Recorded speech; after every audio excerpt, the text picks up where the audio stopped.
शीश झुका के प्रणाम करता हूं।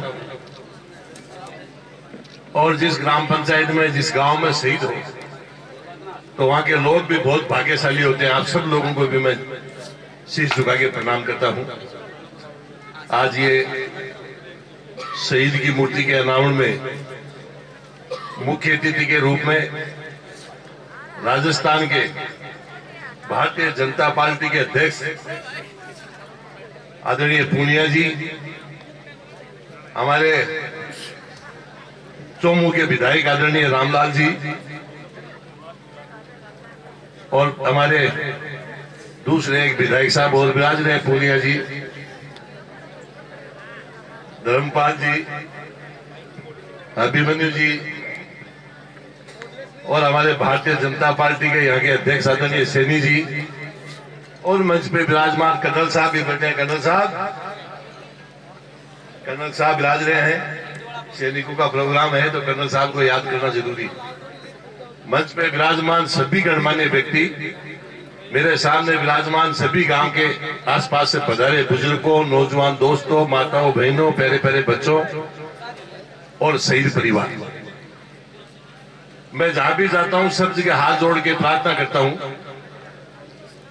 कि इन शहीदों को देवताओं की तरह से पूजना चाहिए, देवताओं की तरह से मानना चाहिए। और ये देवताओं के देवता है। ये इसलिए कहता हूं कि अपने देश में 125 करोड़ का देश है। इसमें गांव गांव में मंदिर बने हुए हैं, जगह जगह मूर्तियां लगी हुई है। और अपने हिंदू धर्म में दुनिया भर के मंदिर है, दुनिया भर के देवता है। लेकिन उन मंदिरों में जो जितने भी देवता विराजते हैं, एक भी देवता ऐसा नहीं है जो देश के लिए कोई शहीद हुआ हो। वो भी आपके और हमारी तरह से इंसान पैदा हुए थे, लेकिन उनको देवता इसलिए मानते हैं कि जब जब हिंदुस्तान की धरती पे कोई परेशानी आई, उस जमाने में उन लोगों ने देश हित में बात की, देश हित में काम किया। इसलिए आज उनको देवताओं के रूप में पूजते हैं, मानते हैं। लेकिन ये शहीद मेघराज सिंह जी की मूर्ति का अनावरण हुआ है, ये देश के लिए शहीद हुए, इसलिए ये देवताओं के देवता है। इन्होंने अपनी जान देश के लिए निछावर की है। इसलिए मैं प्रार्थना करता हूं कि इनको देवताओं की तरह से मानना, पूजना इस हिंदुस्तान की धरती पे 36 बिरादरी के लोग रहते हैं, सबकी जिम्मेदारी है। और मैं यहां तक भी प्रार्थना करता हूं, आसपास के जितने भी लोग आए उनको भी हाथ जोड़ के प्रार्थना करता हूं कि आप लोगों को बैठ के तय करना चाहिए कि जब भी यहां से गांव से कोई बारात चढ़े तो सबसे पहले दूल्हा यहां भोग लगाए, बाद में यहां से बारात रवाना हो। और यही नहीं, जब वापसी बारात आए, दूल्हा दुल्हन घर में प्रवेश करने से पहले यहां शहीद के भोग लगाए, बाद में अपने घर में प्रवेश करें। ये इस प्रकार की आप लोगों को व्यवस्था करनी चाहिए, बैठ के चर्चा करके करनी चाहिए। इधर माता बहनें विराज रही है, धर्म के प्रति आस्था इनकी ज्यादा होती है। आपको विशेष तौर से कह रहा हूं कि कभी भी कोई गाय, भैंस, बकरी बीमार हो जाए, छोटी मोटी दूध नहीं दे, तो एक बार एक नारियल मंगाना और अपने घर पे उस नारियल को रख लेना और मन में तय कर लेना कि हमारी ठीक हो जाएगी, दूध देगी तो हम शहीद के यहां जाकर के नारियल चढ़ाएंगे। आपको फायदा मिले तो चढ़ाना। एक बार ये प्रयोग करके देखना, इसका बहुत बड़ा फायदा मिलेगा। साल में एक बार परीक्षा आती है। आजकल के बच्चे नंबर बहुत अच्छे लाते हैं, लेकिन धीरे धीरे अपने जो संस्कार है उसमें कुछ कमियां भी आ रही है। साल में मात्र एक बार परीक्षा है। मैं सब माँ बाप यहाँ बैठे उनको प्रार्थना करता हूँ कि स्कूल में जाने से पहले अपने बच्चों को कहें कि बेटा सबसे पहले नहा धो करके शहीद के धोग लगाना, उसके बाद स्कूल में जाना। वो यदि बच्चा वहां शहीद के धोग लगाएंगे स्कूल जाएगा, उसका अंदर से हृदय परिवर्तन होगा। और जिस बच्चे का हृदय परिवर्तन होता है उसका ऑटोमेटिक माइंड वॉश होता है। और जिस बच्चे का माइंड वॉश और उस टाइम पे यदि वो परीक्षा देगा, पेपर लिखेगा, तो 65% वाले के 95% नंबर आएंगे, चाहे आप प्रयोग करके देखें। इसका बहुत बड़ा फायदा उठाया जा सकता है। तो ये मेरी आप सब लोगों को प्रार्थना है। ये 125 करोड़ का देश है। इस देश में जितने हिंदू रहते हैं, जितने बड़े मोमडन भाई रहते हैं इस देश में, उनका एक आंकड़ा आपके सामने रख रहा हूं, भाषण नहीं दे रहा हूं। जितनी जनसंख्या हिंदुओं की है उसके मुताबिक बीमार होके जो हॉस्पिटल में भर्ती होते हैं उसका आंकड़ा आपके सामने रख रहा हूं। और जितनी जनसंख्या आपने मोहम्मदन भाई की है उनकी जनसंख्या के मुताबिक बीमार होके हॉस्पिटल में भर्ती होना चाहिए, उससे कम होते हैं। और अपने हिंदू भाई ज्यादा होते हैं बीमार, हॉस्पिटल में भर्ती ज्यादा होते हैं। जबकि हिंदुस्तान में हिंदू ज्यादातर गांवों में रहते हैं, देसी खाना खाते हैं, खुली आब हवा मिलती है उनको। अपने मोहम्मदन भाई ज्यादातर शहरों में रहते हैं, कंजेस्टेड एरिया होता है, खाना खाते हैं वो मुझे बताने की जरूरत नहीं, सबको पता है। तो कायदा ये कहता है कि वो बीमार ज्यादा होने चाहिए, लेकिन जस्ट उल्टा हो रहा है।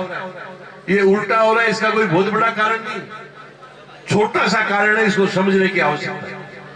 आज के 1400 साल पहले मोहम्मदन ने, उनके बुजुर्ग कितने होशियार थे, इस योगा को हाईजेक करके उसको निवाज का नाम दे दिया और अपने समाज को कह दिया कि आपका हमारा ये धर्म है, 5 वक्त की निवाज अदा करनी है, चाहे लेडीज हो चाहे जेंट्स हो। और उन्होंने उस कदर उसको मान लिया, चाहे चलती ट्रेन में जा रहे, निवाज का टाइम हो गया, घड़ी में टाइम देखेंगे, वहीं अपना तौलिया बिछा के निवाज अदा करेंगे। यदि आपके घर किसी काम से आए हुए हैं और यदि वहां निवाज का टाइम हो गया तो अपना तौलिया बिछा के वहीं निवाज अदा करेंगे। तो ये विषय मैंने इसलिए रखा आपके सामने कि 1400 साल पहले उन्होंने समाज को समझा दिया, समाज ने उस धर्म के माध्यम से मान लिया। आज उनके पूरे परिवार को फायदा हो रहा है। तो जब तक इन शहीदों को अपने धर्म के साथ नहीं जोड़ेंगे, ना इस देश का भला होना है, ना आपका हमारा होना है।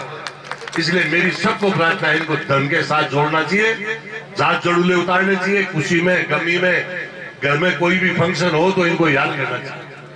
और इनसे बड़ा कोई धरती के ऊपर देवता पैदा ना तो हुआ है ना होने वाला है।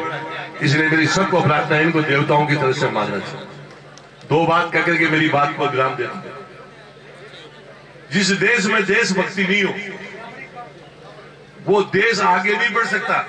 चाहे आज प्रधानमंत्री जी हो, मुख्यमंत्री जी हो, यहाँ के विधायक साहब हो, एमएलए हो, सरपंच हो, यदि 5-7 लोगों से आप उम्मीद करें कि देश आगे बढ़ जाएगा, जब तक देश के आम आदमी के दिमाग में आ जाए कि हमें भी देश के प्रति कुछ ना कुछ समय निकालना है, कुछ ना कुछ काम करना है, तो अपना आप देश आगे बढ़ेगा। इसका उदाहरण दे रहा हूं आपको। एक बार मैं 30 साल पहले पोलैंड गया था, प्रैक्टिकल उदाहरण दे रहा हूं। एक विनोद जी चौधरी झाझड़िया जी वो मेरे साथ थे। हम रात को जाके जिस घर में रुके, खाना खा के सो गए, सुबह वो लेडीज एक गाड़ी में हमको घुमाने के लिए लेके जा रही थी। हम हाईवे रोड पे चल रहे थे, चलते चलते एक लिंक रोड पे गए और 5 किलोमीटर अंदर जाके पेट्रोल पंप से तेल लिया और उसी रोड पे वापसी आकर के हाईवे पे चलने लग गई। तो मैंने रोड पे पेट्रोल पंप देखा तो मेरे को तो अंग्रेजी नहीं आती। विनोद जी को कहा, यार विनोद जी, इस लेडीज ने तेल के अलावा कोई काम ही नहीं किया, तो मेन रोड पे पेट्रोल पंप पे हट से क्यों नहीं लिया? उसने कहा कि मेरा दोस्त ये क्वेश्चन कर रहा है, जवाब दे। उस लेडीज ने क्या कहा वो सुनने वाले। उस लेडीज ने कहा कि अंदर जो पेट्रोल पंप है वो हमारी कंट्री का है और ये जो पेट्रोल पंप है चाइना का है, इसलिए मैंने अंदर जाके तेल दिया। तो जिन कंट्री का 30 साल पहले वहां ये रशिया का ही पार्ट है, टुकड़े हो गए, पोलैंड बड़ा छोटी सी कंट्री, उनके पास ब्लेड नहीं दिखाने के लिए ट्राई करते थे। ये हालत मैंने देखी। और आज वही रशिया हिंदुस्तान के बराबर 30 साल में आकर के करेंसी खड़ी कर दी। और एक अपना हिंदुस्तान है जो देश आजाद हुआ था जब अमेरिका और हिंदुस्तान की करेंसी बराबर थी। और ये 60 साल के अंदर किसने जाके इस देश को यहां खड़ा कर दिया जो अपना 70 रुपया अमेरिका का एक।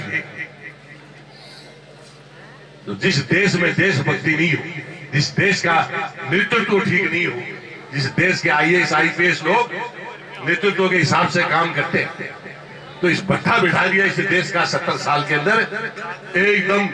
हाँ, 1 रुपया अपना आदमी अमेरिका जाता है, 10 लाख रुपए लेके जाता है, 10 दिन में उठाना पड़ेगा कि बड़े अपना रुपया हो कि बटे ही। और भट्ठा को आदमी 50,000 रुपया ले रहा है, 2 महीना घूमर ले जाए, एक का 70 मिलेगी।